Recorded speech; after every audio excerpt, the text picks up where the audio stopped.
Alors, voici une question concernant encore une fonction exponentielle. Alors, je détermine que la valeur d'un ordinateur diminue de 30% par année. Et je me suis acheté un ordinateur de 2000 $ et je voudrais savoir, après 5 ans, quelle sera la valeur de cet ordinateur-là. Alors ici, fonction exponentielle, parce qu'on enlève 30% à chaque année. Donc, si on enlève 30% à chaque année, c'est qu'on garde 70%.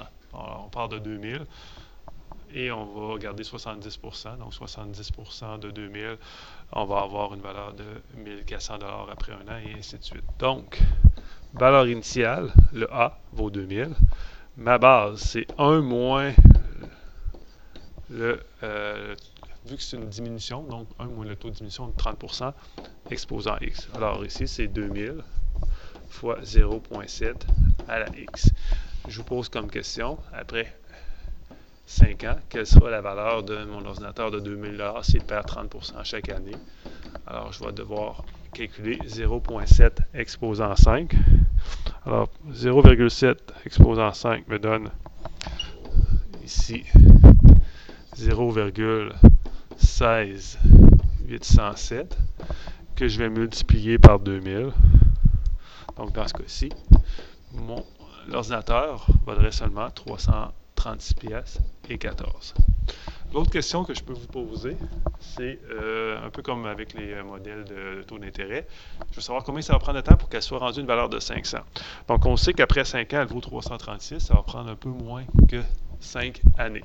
Alors, ma fonction f de x étant 2000 fois 0,7 à la x, j'égale cette fonction-là à 500 et j'isole la partie exponentielle. Donc, pour isoler la partie exponentielle, je vais diviser par 2000 de chaque côté. 500 divisé par 2000, ça me donne un quart ou 0,25. Et ici, je simplifie les 2000, ça me donne 0,7 à la x est égal à 0,25. Alors, forcément, mettre 0,25 en base 0,7, c'est pas évident. Donc, mentalement, alors je vais y aller avec la transformation de la forme exponentielle sous forme d'un log. Donc, l'exposant x va être égal au log en base 0,7 de 0,25. Et pour calculer ça, puisque la calculatrice n'a pas de base 0,7, je vais calculer log de 0,25 divisé en appliquant la loi de changement de base, divisé par log de 0,7. Quand je fais ça, log de 0,25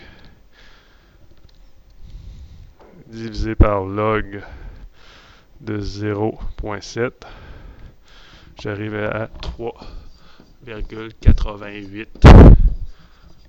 années. Donc, après 5 ans, on savait que ça donnait 336.